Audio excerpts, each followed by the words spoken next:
The tabletop takeaway. Game mechanics on display. Three designers share the stage. Pick a genre and we'll play. The tabletop takeaway. Hello and welcome to the Tabletop Takeaway. I am one of your hosts, Trevor Muller-Hagel. I'm Ananda. And I'm Charlie McCarran. And today we're going to talk about my game, which is going to be Gloomhaven Jaws of the Lion, in continuation of our tactical combat series. This is much more than I thought I was going to say, so I'm going to go right into some of the basics of this game. Gloomhaven Jaws of the Lion is kind of a scaled-down version of Gloomhaven, or Frosthaven, if you're so lucky to purchase however expensive that game is. But Jaws of the Lion is kind of a more stomachable. It's very small. It has the maps are all in a book instead of being things that you build over the course of the games. So it's easy to just turn to the page of where you're at in the campaign. This uses a very grid-like movement system while you're playing, so more akin to chess, things like that. And the combat does use some. It's a lot less random than a lot of RPGs are. You have a set of cards that are your abilities in your hand, and you have access to all of them. And then you choose which two you're going to use. Each card has a top and a bottom ability, and they also have kind of some minor, like attack or defense values on them as well. That's a little bit weaker. So like you have some flexibility with how, or maybe attack and move, I should say. So you have some flexibility with how the cards are used. That means each card has like 4 options on it. So when you choose 2 cards, you actually have 8 things you could possibly do. You get to choose 2 of them, 1 item per card. Hopefully I didn't lose you there. But that's kind of the core idea of how the game works. You'll have different unique things for your character as you unlock more cards in the game. It's a campaign game. It's cooperative. You're going against monsters. Most of the missions are destroy all enemies. Yeah, and that is Gloomhaven Jaws of the Lion in a nutshell. Did I miss anything important for this game that you can think of off the top of your head? There's attack, defense. I mean, you mentioned the combat system. It also has those cards that you draw, right? Yes, thank you very much. Yep, so you have the randomization element for attacks are that you draw a card, and that will modify your card that you're attacking with. Yeah. And so that's a pretty big part of the game. And you get to modify that deck over time as well, potentially. Yeah, I think that's the key part that makes Gloomhaven really cool. Yeah. I've played a lot of the main game and this one initial mission of Jaws of the Lion with you guys. Yeah. And my first time playing, I was like, man, this is okay.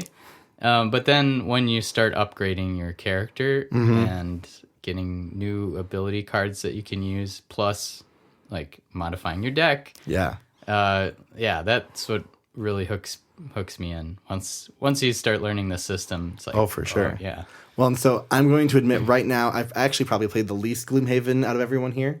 I don't know if I said that before. I haven't played that much. But on like the digital version, I've played the original Gloomhaven for a few of the missions, and then I have played with us recently with Jaws of the Lion. So I definitely like have a foundation-ish, but I it's a tactical game, it's a combat game, fantasy. Yeah, and I really like how they went about this because you have like a very similar to Mage Wars in our last episode where you choose 2 cards. And it's interesting to see that parallel in this game. But, when you mentioned that, I was like, did Isaac Childress play Mage Wars, you think? And very possible. Because like I forgot that, yes, you do have all your ability cards available to you. That's true, yeah. Granted, but it's a lot less. Yeah. You pick... and it reshuffles. But I feel like they are more complicated generally than the Mage Wars cards. Well, and they have 2 abilities on them each, which like changes the dynamic a little bit. So even though you may start with 6 cards, that's 12 abilities. Sure. And so and you get to recycle the cards after you run out of cards, you discard one of them, and then you keep playing. And so like as you play through a mission, your hand size decreases, which is technically true also of Mage Wars.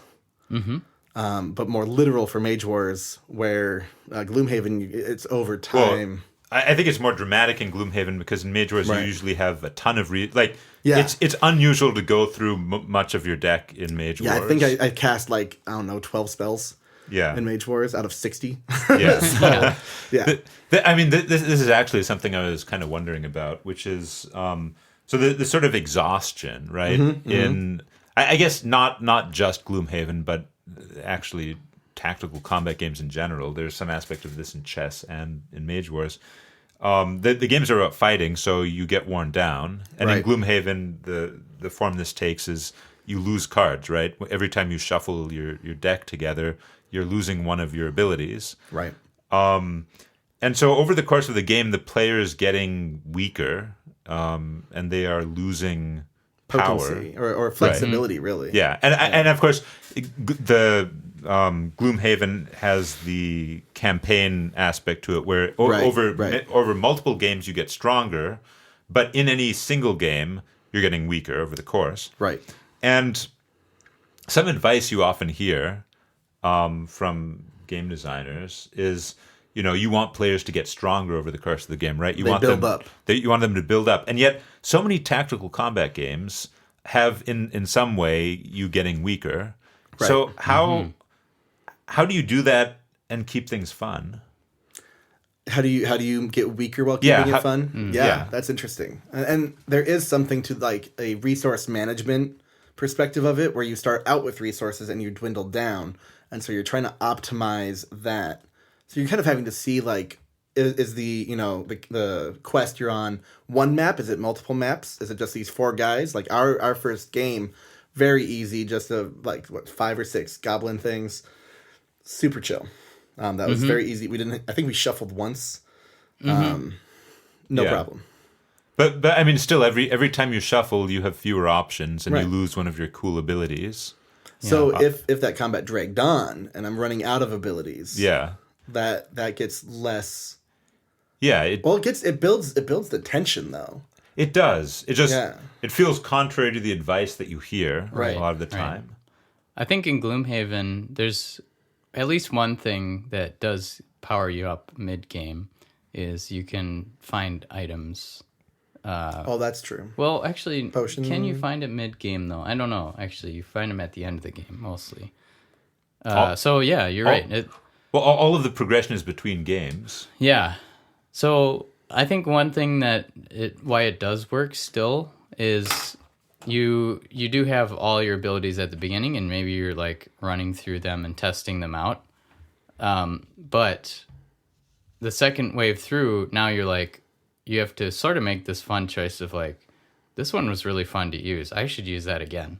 And then like the second time you use it, it's also maybe going to be more impactful because you've gotten in the midst of the enemies. Right. Whereas maybe at the beginning there's 1 or 2. Now it's like, oh, I'm in this big horde. So the context is what changes. Right? Yeah. Basically, the ability is the same, but it functions differently because of the context. And I remember actually, while we were playing, I was playing the guy, the guy with all the bombs. Yeah, grenadier. I forget what it was called, but those bombs were not very effective in the beginning because all the enemies were spread apart and I was far away from them. Yeah. And then later on, I was close to the enemies and they were clustered together, and the bombs are suddenly more interesting. So that's a really good point. If you can change the context over the course of the game, even though the player is getting weaker, their ability, because of the new context, their abilities are more impactful. Right. Yeah. So it feels different. So maybe that's healing abilities also. Like, you're at full health. So those you didn't even look at it before at the first time.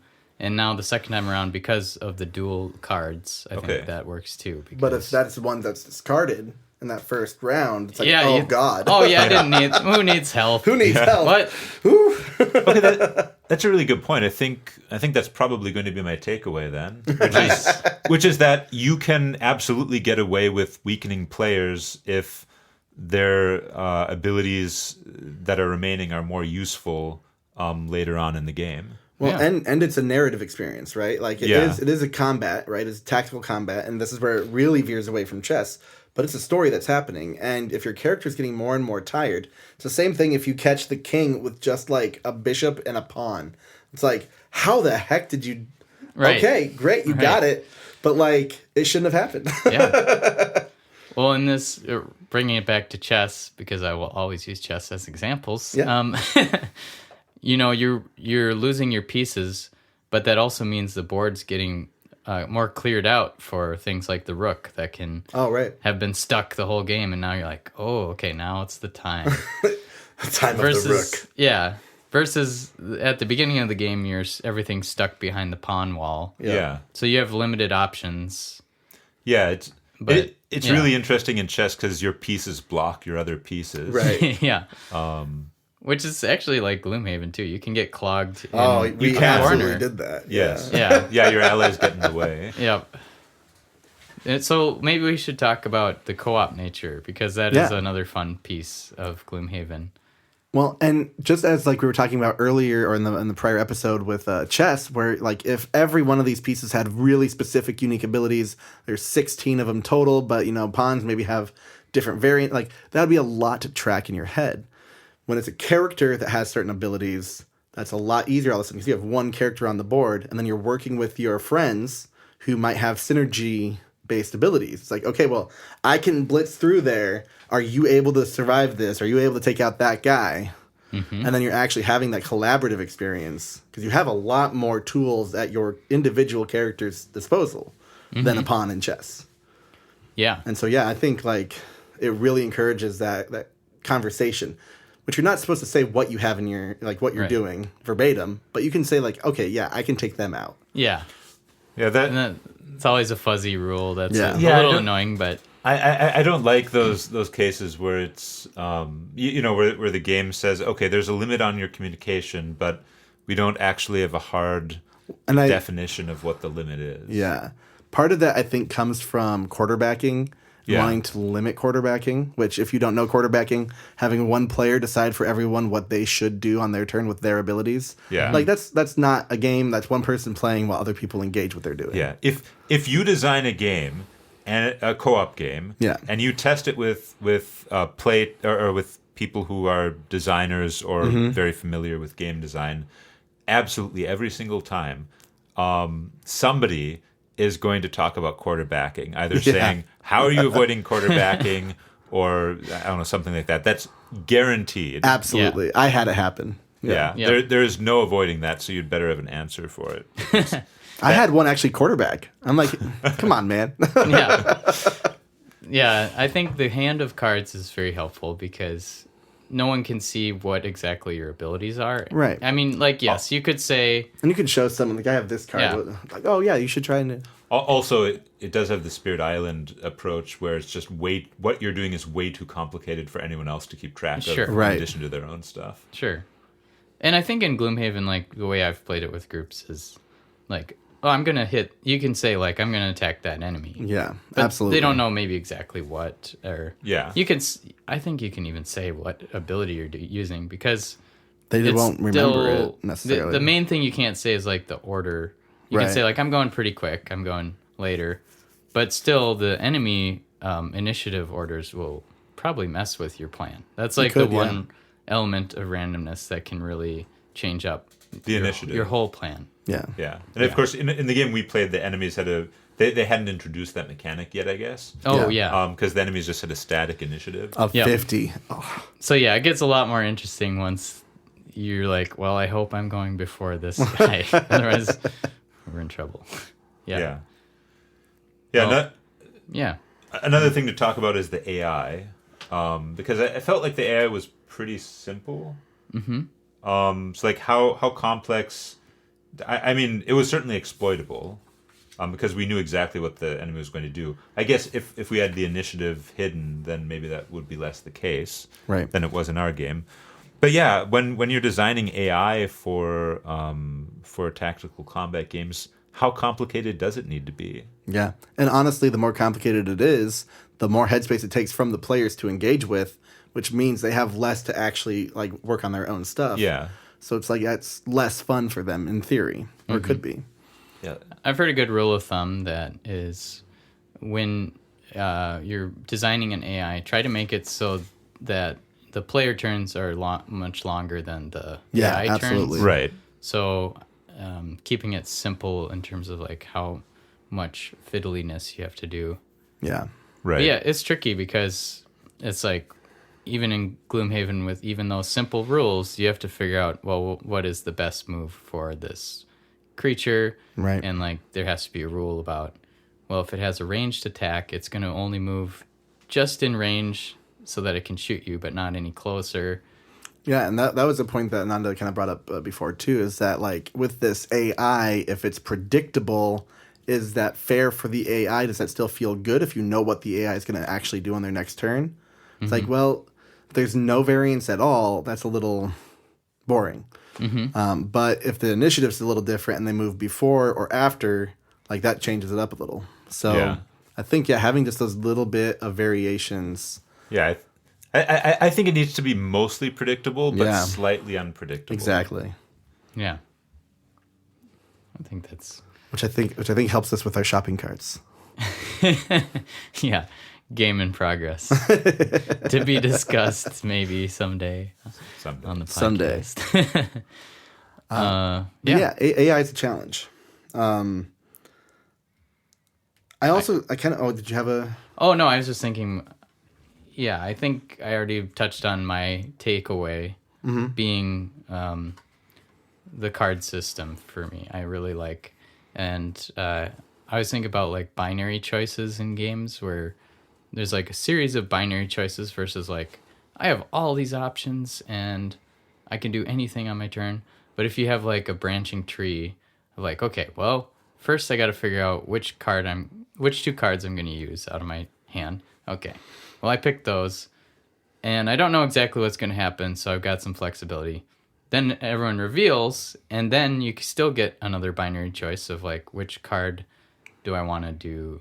It's a weird binary choice though, because one precludes the other. You can't do both top actions or both bottom actions. You have to do a top and a Top bottom. and bottom. Yeah. So like which bottom, top, bottom will you use? I guess it is still binary, right?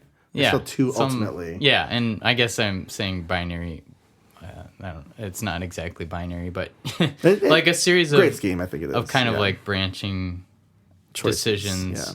versus like one big blob of lots of decisions. That Right. At each point, you're deciding between two things. yeah, Which makes it faster in theory, and it should be, yeah, more streamlined. And it does the same thing again as Mage Wars, where we're all deciding the cards at the same time simultaneously. Yeah. So that decision point is still simultaneous. Mm-hmm. I think there's a lot to learn there, and I need to remember that. But Trevor, you were gonna say something. I just kind of wanted to talk a little bit about. Let me see here. It's interesting. I was a little bit worried about the analysis paralysis of having 2 items per card and then trying to choose from the cards that you have. As that list grows and you get, more unlocks for your character, how does that feel? Does it take longer? Because Well, I haven't gotten super far into campaigns. You only are Allowed a certain number? selecting a certain number of cards for your character, So so you kind of get rid of the You do worst. a deck building kind of like Mage Wars. Yeah. Where it's like, I want these cards to go with me. Yep. That's my energy for the battle, effectively. I mean, the other consideration is in our game, we were all completely new to the cards. But Right. later in the campaign, I imagine you'd be quite used to the cards. Right. So you'd already have internalized like the pros and cons and like situations where the cards are good or bad. Kind of get mastery over your character. a little Right. bit, Yeah. So any new cards you get, you don't need to pay as much attention to the ones you've already learned. Sure. You only need to learn, okay, when do I use this new card? I would think it would be probably a lot easier than that first game we played. Yeah. Yeah. Well, it's funny because you were saying, well, Gloomhaven cards seem much more complicated than Mage Wars cards. Maybe not much more, but to me, I look at a Gloomhaven card and I'm like, oh yeah, easy, because I played more of that, and you've played a ton of Mage Wars. Yeah, so you just Yeah. know. I think Yeah. with Gloomhaven, it's more the implications of the cards because each of them there's 2 different things that you're giving up when you use the card. And yeah, but I mean, yeah, maybe they're not. I guess technically, Mage Wars cards do have more information on them. Although I also feel like it's presented in a way that's, like the color of the card tells you something, and you can easily see the mana value and. So that one, like more of your mastery of the game at large, can help you understand any card in the game. Yeah. Once you've played the game a bit, you can look at any card and instantly have a pretty good idea of what it does. Whereas, I mean, maybe that's the case in Gloomhaven too. But if you just master your character and you're not mastering the other characters, it may be a big learning curve. If you had to like cover someone who had to like watch their kid or something one night and like, okay, I'm going to try playing their character for a night. It's like, oh God, what does any of this do? Yeah. I could see that being actually a pretty high learning curve. I think a topic for our next episode maybe would be like proficiency in games and why tactical combat games seem to be a lot about the like proficiency and getting mastering better. the game itself. Yeah. So but any last thoughts though here on Gloomhaven? So my takeaway, it might be a little bit of a negative takeaway, but I don't know if that's quite right. I've heard a lot about campaign games and people who got in with Gloomhaven and stuck with Gloomhaven and like really enjoyed it. That's great, but it is really hard to get into Gloomhaven because it's such a big time sink. I'm considering looking more into shorter campaigns that are like 6 games long or 10 games long. I want your thoughts on that kind of move. Yeah. For your for designs? me personally, yeah, because I really like the idea of having that game to game growth. But I don't want to make a 42, 45 game campaign that people get like 2 games into. It is intimidating to see large amounts of content when there's some expectation that you play through all of it. Right. Mm-hmm. Yeah, I'm playing the Descent 3rd edition, I think, right now. And we are, 10 games in right now, and we just got our first experience point. Okay. Whoa. What? Oh, no. I mean, like, this is one of the reasons I just can't get into video game RPGs. Oh, really? It's I love video game RPGs. But yeah, like, I don't know, Fallout or Skyrim or anything. Love it. I can't do it because there's so much, and it's like, okay, if you're playing this, you need to go through it. And it's just like, no, I'm not willing to commit to that much time up front. 60 hours of my life? Yeah. No.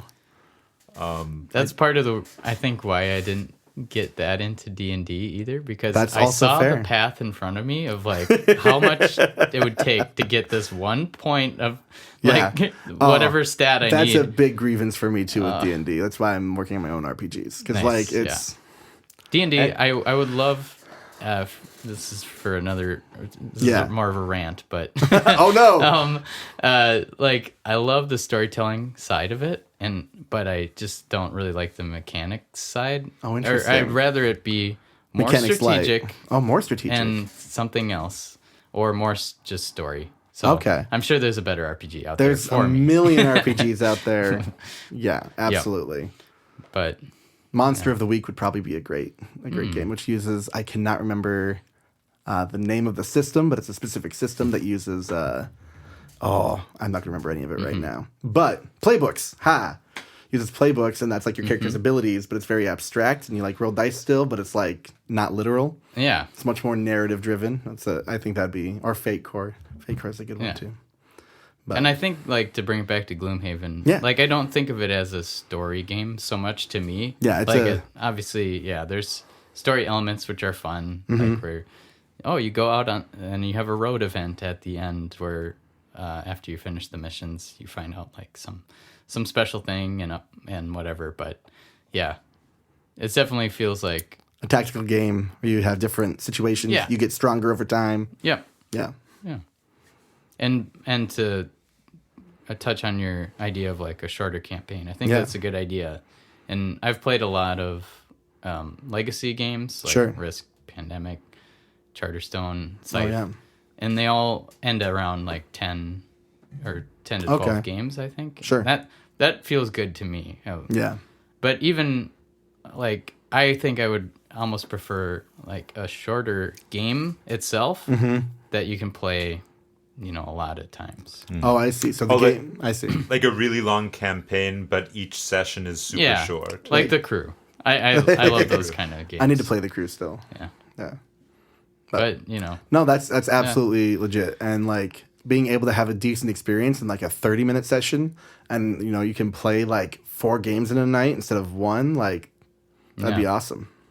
Because it's kind of nice. You get this reset in the middle where it's like, oh, we learned some stuff. Okay, now we get to try Yeah, and being able to improve, as Ananda was saying, is a very important part. And like being able to have that growth be noticeable.